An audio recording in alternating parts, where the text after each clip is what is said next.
მადლამშვიდობისა კიდევ ერთხელ თქვენ უყურებთ კურიერს 9 საათზე. პარტნიორიდან პრობლემამდე საქართველოს ანტიამერიკული გადახვევა მსათაურით შედგა საქართველოს საკითხზე მოსმენა ჰელსინკის კომისიაში.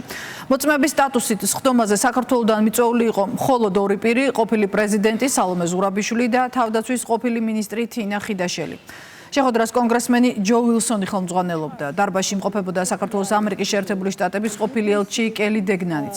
საუბრის ერთ-ერთი მთავარი თემა საქართველოს ჩინეთს შორის არსებული სტრატეგიული ურთიერთობა იყო. ჩინეთთან ეკონომიკური თანამშრომლობის გამო დამსწრეთა ნაწილმა თბილისის მისამართით კრიტიკული გზავნილები გაახმოვანა. გამოითქვა უკმაყოფილება საქართველოს ხელისუფლების მიერ მიღებულ სხვა გადაწყვეტილებებთან დაკავშირებითაც. ტყუილების კასკადი, რომლის მიზანიც ამერიკა საქართველოს ურთიერთობის დაზიანება, ასე ეხმიანებიან ვაშინგტონში გამართულ მოსმენას მმართველ გუნდში. ვიხილეთ კიდევ ერთი წარმოდგენა ტყუილების და დეზინფორმაციის ორომტრიალი, რისი მიზანიც არის მხოლოდ ერთი, რომ დააზიანონ საქართველოსა და ამერიკის შეერთებული შტატების ორმხრივი ურთიერთობები და ჩვენი მცდელობა, რომ გადავტვირთოთ ახალი სუფთა ფურცლიდან დავიწყოთ ეს ურთიერთობები. ამ მოსმენას არაფერი აქვს საერთო არც ჩინეთთან, არც საქართველოსთან, არც არაფერთან. ერთადერთი მიზანი არის, რომ ნებისმიერი მცდელობა, რომელიც აქვს საქართველოს ხელისუფლებას, რომ გადავტვირთოთ ურთიერთობები, ეს მცდელობები მაქსიმალურად დააზიანონ. სავარაუდოდ დღეს წაუყენებენ ბრალს იმ სამ მოქალაქეს, რომლებიც მელიქიშვილის გამზირზე განვითარებულ მოვლენებთან დაკავშირებით დაწყებული გამოძიების ფარგლებში აიყვანეს. ჯგუფურად ჩადენილი ძალადობის ბრალდებით დაკავებულთაგან ორს გამოძიება საპროტესტო აქციის მსვლელობისას აქციის მონაწილეებზე ფიზიკურ ძალადობას ედავება. ვინც ქალს სახეში ხელს ურტყავს, ზაზა მამალაძეა, ხოლო ის ვინც წაქცეულს ხელკეტი დაარტყა, ირაკლი ბუაჩიძე. ქართული ოცნების თბილისის მერობის კანდიდატის კახაკალაძის საარჩევნო ბანერის დაზიანებაზე კი დაკავებული ირმა დიასამიძეა. დაკავებულთაგან ორი მმართველი გუნდის მომხრე, ერთი კი ოპოზიციის აქტივისტია. შინაგან საქმეთა სამინისტრო მომხდარ ფაქტებთან შემხებლობაში მყოფ ყველა პირს თანამშრომლობისკენ მოუწოდებს. ხელისუფლება იმოქმედებს კანონის შესაბამისად, დაკავებული იქნება როგორც ერთ მხარეს, ასევე მეორე მხარეს ნებისმიერი ადამიანი, რომელიც დაარღვევს კანონს და ექნება სამართალდამცავ სტრუქტურებს შესაბამისი წინაპირობა ასეთი დაკავების და ვხედავთ, რომ სწორედ ამ სტრატეგიით მოქმედებენ რადიკალების ჯგუფი სულგუნლობს მხოლოდ იმიტომ, რომ მათ აქვს შესაბამისი მხარდაჭერა. მხარდაჭერა იმ ჯარიმების გადახდის კუთხით, მხარდაჭერა წახალისების გარედან გაკეთებული განცხადებების თუ შიგნიდან არასამთავრობო და სხვადასხვა მათი მომხრეების მხრიდან შეგულიანების კუთხით. ეგრეთ წოდებული საბოტაჟის საქმეზე არასამთავრობო ორგანიზაციების წარმომადგენელთა გამოკითხვები გრძელდება. მაგისტრატი მოსამართლის წინაშე დასმულ შეკითხვებს დღეს სასამართლოში ადამიანის უფლებათა ცენტრის ხელმძღვანელი ალიკო ცქიტიშვილი უპასუხებს. დღესვე გენერალურ პროკურატურაშია დაბარებული არასამთავრობო ორგანიზაცია პროსპერიტი ჯორჯიას დამფუძნებელი ლაშა არველაძე. მიმდინარე გამოძიების ფარგლებში რამდენიმე არასამთავრობო ორგანიზაციის საბანკო ანგარიშები აგვისტოს ბოლოს დააყადაღეს. რეპრესიებსა და საგანგებო წინასაარჩევნოდ გათვლილ გეგმაზე საუბრობს ოპოზიცია. საქართველოს პროკურატურის ბრალდებები უკვე ძალიან დიდი ხანია დამაჯერებლად არ გამოიყურება. შესაბამისად, ჩვენ წინასაარჩევნოდ მიჩვეულები ვართ იმას, რომ ქართული ოცნება მუდმივად ჩვენს ქვეყანაში წევს ტემპერატურას ზევით. NGO-ების დისკრედიტირება წინასაარჩევნოდ ეს არის მათი ხელწერა, ქართული ოცნების ხელწერა და ამას ემსახურება ის დაბარებებიც, რომლებიც ამ დღეებში მიმდინარეობს.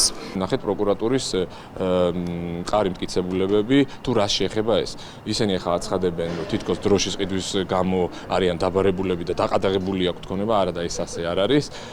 ეს შეეხება იმ დესტრუქციისთვის განხორციელებულ შესყიდვებს, რაც გამოიწვევდა შემდეგში უკვე არეულობას, მაგალითად პოლიციასთან შეტაკებას. ლიბერალური ფაშიზმის მორიგი მსხვერპლი მოკლული ამერიკული კონსერვატიული ახალგაზრდული ორგანიზაციის ხელმძღვანელი და დონალდ ტრამპის მოკავშირე ჩარლი კირკი მას იუტას ველის უნივერსიტეტში იმ დროს ესროლეს, როდესაც ის ტრანსგენდერ ადამიანებსა და ამერიკაში მასობრივ სროლებთან მათ კავშირზე დასმულ შეკითხვას პასუხობდა. სასიკვდილოდ დაჭრილი 31 წლის კირკის ავადმყოფოში გადაიყვანეს, თუმცა მისი გადარჩენა ვერ მოხერხდა. გამოძიების ფედერალური ბიუროს ხელმძღვანელის ინფორმაციით, კირკის მკვლელობის საქმეზე დაკავებულია ერთი პირი. თავდამსხმელზე ინფორმაცია ამ დრომდე არ ვრცელდება. კირკი წლების განმავლობაში ბრძოდა LGBT პროპაგანდის წინააღმდეგ, იყო ტრამპის აქტიური მხარდამჭერი და კონსერვატიული იდეების გამავრცელებელი.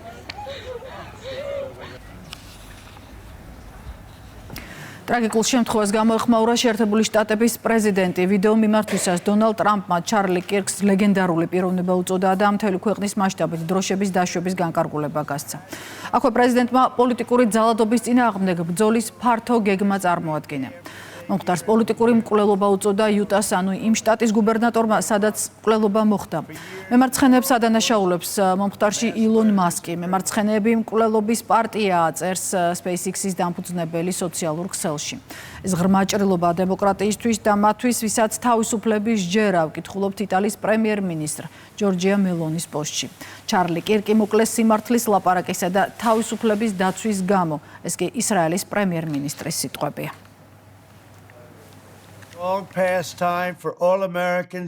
დიდი ხანია ამერიკელებმა და მედიამ უნდა გაუსწორონ თვალი იმ ფაქტს, რომ ძალადობა და მკვლელობა იმის ტრაგიკული შედეგია, რომ წლიდან წლამდე ყველაზე საძაგელი და საძულველი ფორმით ადანაშაულებენ მათ, ვისაც არ ეთანხმებიან.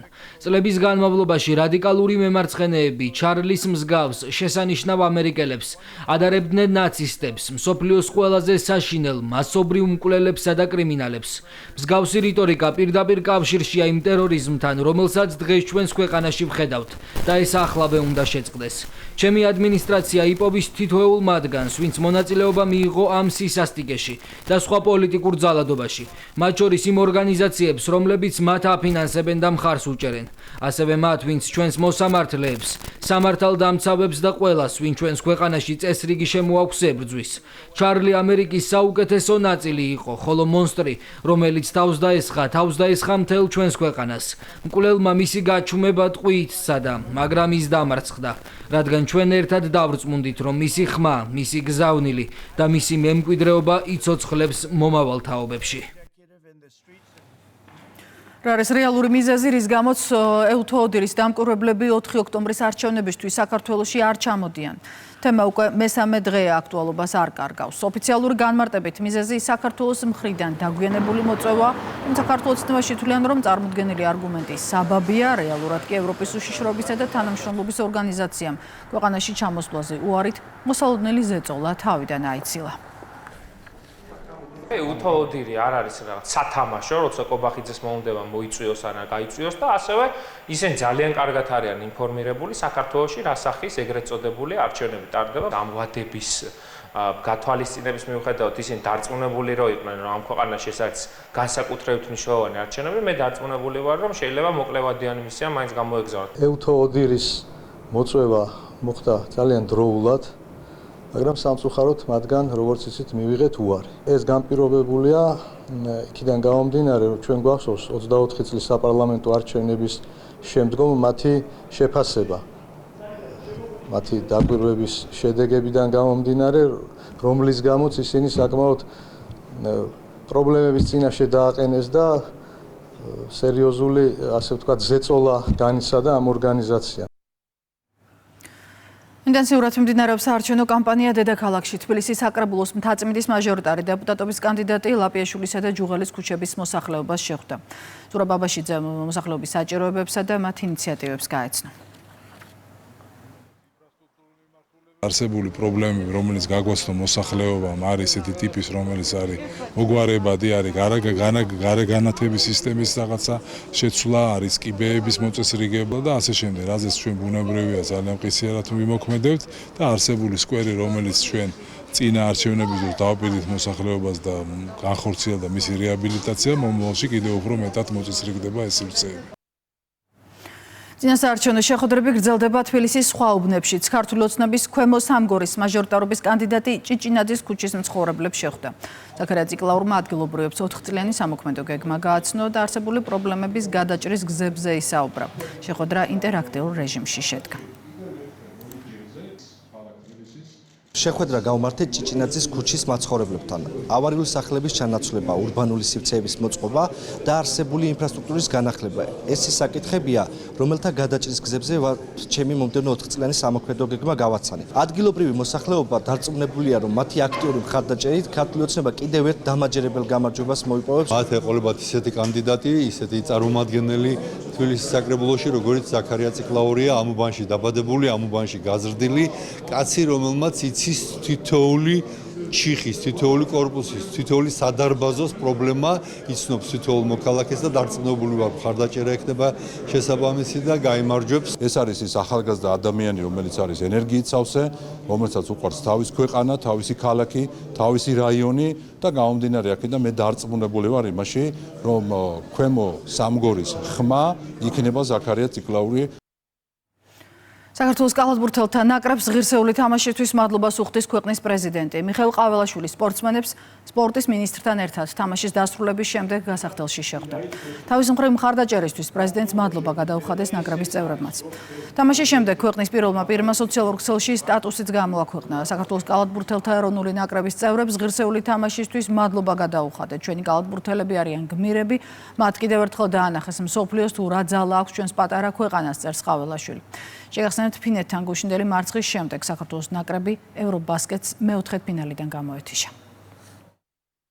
ვიგებთ და ვაგებთ ყველა ერთად და ესე ვართ მთელი საქართველოს და ესე უნდა ვიყოთ და მაგალითის მიმცემი ხართ ყველა ადამიანისთვის, არა მარტო მოზარდებისთვის, არამედ ყველა ადამიანისთვის, რომ როგორ უნდა იყოს ქართველი კაცი, როგორ უნდა იყოს საქართველოს მოქალაქე, გამოჩნდა ეს ყველაფერი იმაში, რომ სკეპტიკოსები სულ იქნებიან, კრიტიკოსები სულ იქნებიან, მაგრამ ყველაზე დიდი რაც გამოაჩინეთ ეს იყო რწმენა, რომელიც უნდა გააშწეს თითოეულ ადამიანს შეუძლებელი შეძენით და კიდევ უფრო მეტის გამკეთებლები ხართ და ეს არის ისტორიული შედეგი საქართველოს კალათბურთისთვის, რომ ჩვენ ვაგონში საუკეთესოში მოხვდით. აბა გადახედეთ რა ნაკრებები ჩამოიტოვეთ უკან, რა ხელა ქვეყნები, რა ხელა შესაძლებლობები და ვინ არის თქვენს უკან. რა თქმა უნდა შეგვიძლია და ესეც არის რომ ჩვენ არ ვნებდებით და ჩვენ იმიტომ ვართ ეხლა რომ არც ერთ წვილი არ გითამაშეთ საფრთხეზე, იმიტომ ვართ ესეთი ერი რომ არ ვეგუებით და კიდევ უფრო მეტის შესაძლებლობა და ამის გჯერა და ამის გზავნით და რწმენა მოგიყვანა საქართველოს და ქართული ხალხის სახელით ქედი მოვიხაროთ თქვენი დამსახურებით თქვენი ვაწლის წინაშე და თქვენ გააკეთეთ საქართველოსთვის და მინდა რომ წარმატებები მისცემთ. ეს დღე რა თქმა უნდა არჩება ისტორიას.